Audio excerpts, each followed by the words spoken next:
It is said that even since the days of the Mayans of Mesopotamia, the rivalry between Barnes & Noble and Kindle has been going on. As the pyramids were built and man invented the wheel, Barnes & Noble and Amazon have been right alongside every historical event, trying to battle it out and see who is better. Or something like that. Barnes & Noble and Amazon have definitely had a rivalry since e-readers were essentially invented. However, Barnes & Noble has always been just a little bit behind Amazon every step of the way. It's Pepsi and Coke, Sega and Nintendo, battling for market share. Well, let's find exactly what these two entry levels bring to the table. Now you might be questioning why we're not comparing this against the Nook Glowlight 4, and that's because with each of the respective lines, these are the entry-level devices, so this is what we're going with. Amazon Kindle features 75% recycled plastic in its body construction in the black color. It is also a 6-inch with 300 ppi display, 16 gigs of onboard storage, and has a glow light with Bluetooth.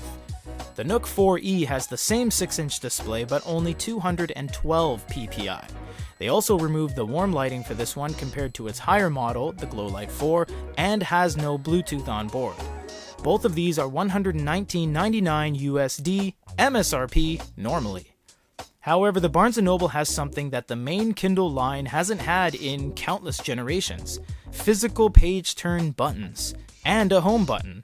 It's something that Barnes & Noble prides itself on. It's a signature of their line. But how do these devices stack up to each other in the real world? Let's look into it right now. Unlike the Kobo, Barnes & Noble and Amazon really just prioritize the services over your own things. And what do I mean by that? Kobo, basically everything on the screen is yours, but Barnes & Noble, just that little bar is yours. That's yours. And on the Kindle, it's even smaller. Just these 3 1/4 covers are yours. Everything else, endlessly scrolling down, is all recommendations and store suggestions to you. Ways to enter the store, most read, what to read next, most recommended. There's even the store logo up there, and the search, which searches the store. So really, both of these give you very little to work with in terms of your own things. And, you know, we're not saying it's good or bad, it's just that's the hand we're dealt. So on the Barnes & Noble, you get some things at the bottom, and you don't know what they are because there's not listed. So this is the library, this is the store, this is what you're reading now. This is Barnes & Noble readouts, we'll show you in a second, and that is search. On the Kindle, it's much more easy to understand. Home, library, that's it. And that's just a little thumbnail of what you're reading now. So it's quite better the way they lay it out. If you tap the top bar, it brings down the drop downs. You actually have to tap a couple times on the Barnes & Noble. I have found that Amazon just has better hitboxes compared to the Kobo, compared to the Barnes & Noble, compared to anything. It's just easier to tap anything and everything on a Kindle. You do get Wi-Fi, you get Bluetooth, no Bluetooth on this, and no warm light on either of these, so we'll show you the warm light in a little bit. So you can go to all settings, in which case they give you all the settings. Barnes & Noble has very little settings. There's only a couple, and there's 2 pages, but it is just really down to business. Amazon gives you a little bit more things. There's a lot more you can do. There's accessibility with voice view, there's parental controls, there's profiles, there's Amazon Kids. There's so much more to this compared to the Barnes & Noble. Granted, this is the E, but even if you get the 4, it really isn't anything more than that. So, settings-wise, Amazon really does have, comparing to the Barnes & Noble, a lot more. Going over to your library, this is what it looks like. Finally, all of the stuff goes away and it's just your things. It would be pretty silly that if you went to your library, only half would be yours and half would be the store. That just doesn't make sense. You can go to grid view or list view on either of these, and Amazon scrolls up and down, and Barnes & Noble scrolls up and down as well, except you get tabbed sections rather than an actual scrollable progress bar on the side, which you can also control. On the Barnes & Noble, you can use the page turn buttons to do various things, either up or down, left or right, depending on what screen you're on. You can also make shelves, and you can make shelves and books folders on either of these two devices, so they're pretty much the same in that regard. Now, you can't go home on the Kindle. You really want to, when these are side by side, you really want to press something. You can't do that. On the Kindle, you always have to look around and see how to go home. Oh yeah, it's right there, home. but that's not always right there. For example, if I'm in here and I go to settings, it's no longer home's there. You got to look around. There you go. There's an X. And sometimes when you're in other things, there's going to be a back button. So you have to rely on the ever-changing software user interface to find out how to go home at any given time. Whereas this is a blanket home. It's quite nice. You press the N and there you go. You're completely back. So it's really nice to have buttons. And you can see it's not all that much of a bigger device than the Kindle. Granted, the Kindle does have very thin bezels on the side. Barnes & Noble's thicker because of the physical page turn buttons, but they're both 6 inches. And they're both roughly the same overall dimensions. In fact, Barnes & Noble is shorter than the Kindle, although it's fatter, of course. They both have Usbc and all that fun stuff as well. Let's click on a book and look what it looks like to read something. We're just going to click on 2 books here, side by side. Now, this is where it gets a little bit different. Because this is not the 4, this is the 4E. The PPI, pixel density, is pretty different. This is 300, this is 212. That's a pretty drastic difference. This is far more clear, and it's hard to tell on camera through a lens, through an editing software, through YouTube, through your phone right now, or your PC, but it is different. Quality aside, the background whiteness is virtually the same. The PPI doesn't really have anything to do with the actual color of the background. Now, the Barnes & Noble's just way better than the Kindle at turning pages. You can tap, you can swipe, and you can do some other things. You can long press, and this whips through the book at a rapid pace, which is really nice.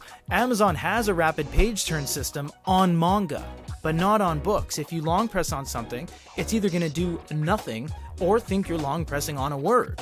So that's a little bit of a downside. You can do rapid page turns by just tapping the heck out of it on the side, and you don't even know where you are at that point.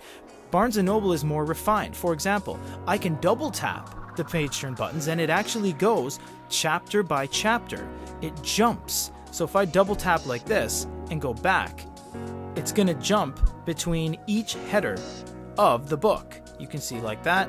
Double tap again, goes to there.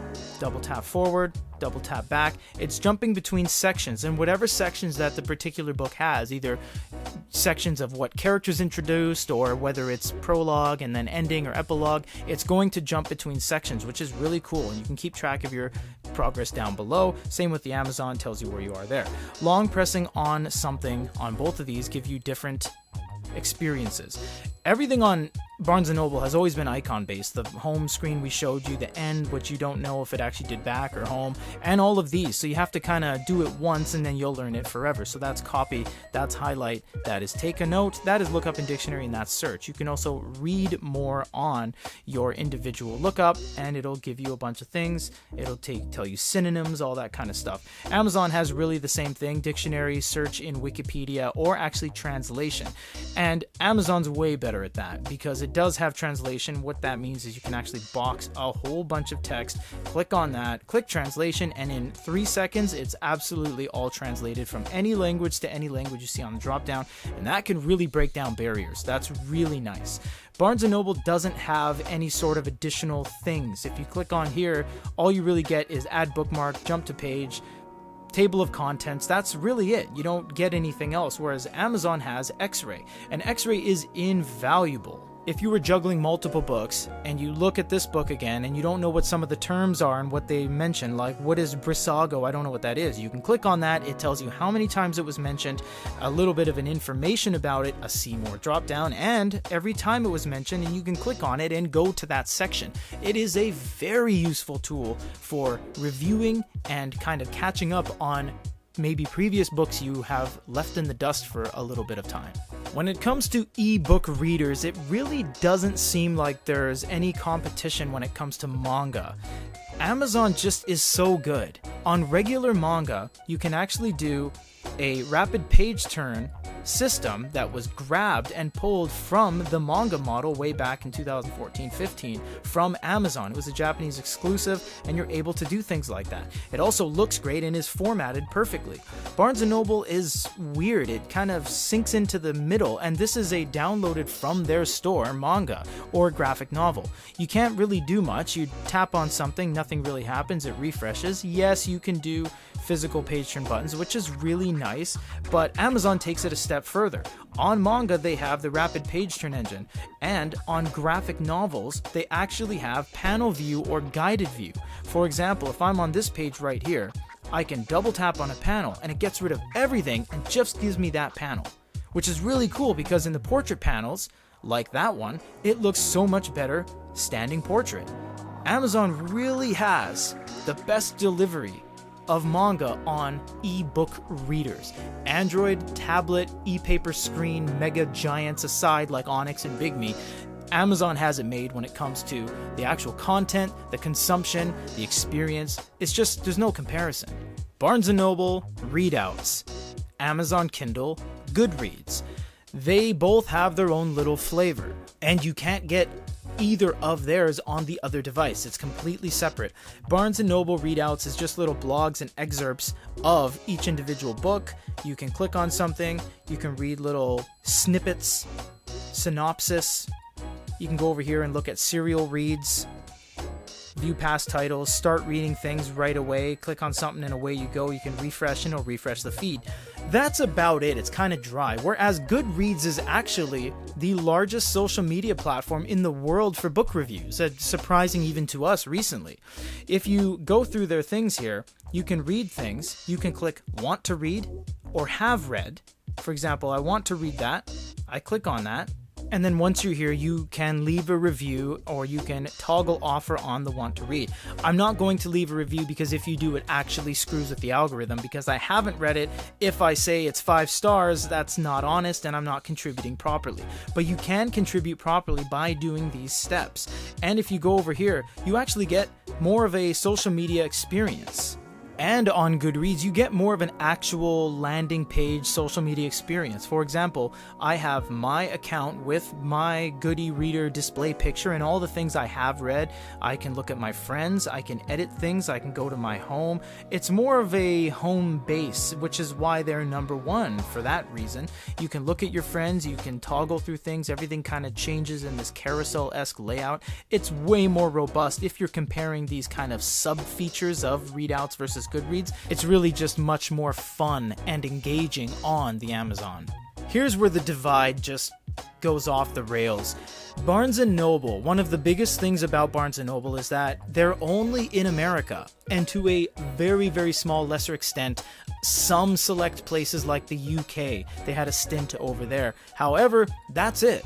Sometimes you can't even buy things because you don't have the right credit card, billing address, and shipping address combination. Whereas Amazon, you can connect to any store, anywhere in the world, anytime, no matter what. For example, we are in Japan right now conducting these comparisons. I am a Canadian, I have Canadian billing addresses, but when you start this up, you can choose anywhere. So we simply just chose America, Amazon.com, and now we access the Amazon.com website. That's it. We're not even in America, and I can buy books, buy Kindle Unlimited, start Prime Reading, go to the Audible store. There's no limits whatsoever. Whereas Barnes & Noble, you're only going to get access to barnesandnoble.com. And you better put an American billing address because you're not going to be able to buy things properly unless you do so. And for the most part, you can't even really buy things properly unless you have a proper payment. Sometimes you'll be able to use PayPal, sometimes they'll ask American credit card. It's all just going to depend on the algorithms and everything like that involved in it. However, it really is just nothing to match up with each other because the Kindle is just far more of an international player than the Barnes & Noble. If we are talking about American versus American stores, it really is just displayed in the same way in a different way. So for example, you get tabs of everything, customer reviews, editorial reviews, etc. And you can read more to get some more information on that and click the X button to go back. On Amazon, everything's on one page. So you can just swipe down like that and you can go reviews and you can see stars and you can see recommendations and you can even sign up with Audible trial. It says buy for $0. Be very careful because right below it in small font it says with Audible trial cancel anytime, meaning the second you click that you're going to be start to get billed for things. You can also add trials, you can download samples, and because this is an audiobook, for example, it says please pair Bluetooth to listen. This does not have Bluetooth, this does. You are seeing an actual display in the same screen and shot right now. The Kindle just looks better with the glow light on. The Nook it lacks that warm light. Not that this has it, but the Nook Glowlight 4 does have warm light, so you can counteract this kind of green hue. And you just simply can't counteract it with anything with only one set of colors. That's the downside. On the Kindle, the base appearance actually looks better than the base appearance of this. You can turn it down a little bit, but it's not really going to fix it. Whereas on the Kindle, you can turn it down as well, and it doesn't fix it either, but at the same time, it just looks a little bit better. So in terms of intensity, they're about the same. The Barnes & Noble maybe is a little bit more bright, but that's neither here nor there. It really is just the Kindle has a lot better of a glow light experience, even with the single color and no variations of anything to change with color temperature. In its entire history, Barnes & Noble has never necessarily been bigger than the Amazon Kindle. Its limited availability, geographical restrictions, and overall revolving door of management over the past decade has really hindered its growth. But we can safely say that Barnes & Noble is back, with no better entry than the Glowlight 4e. Thanks for watching.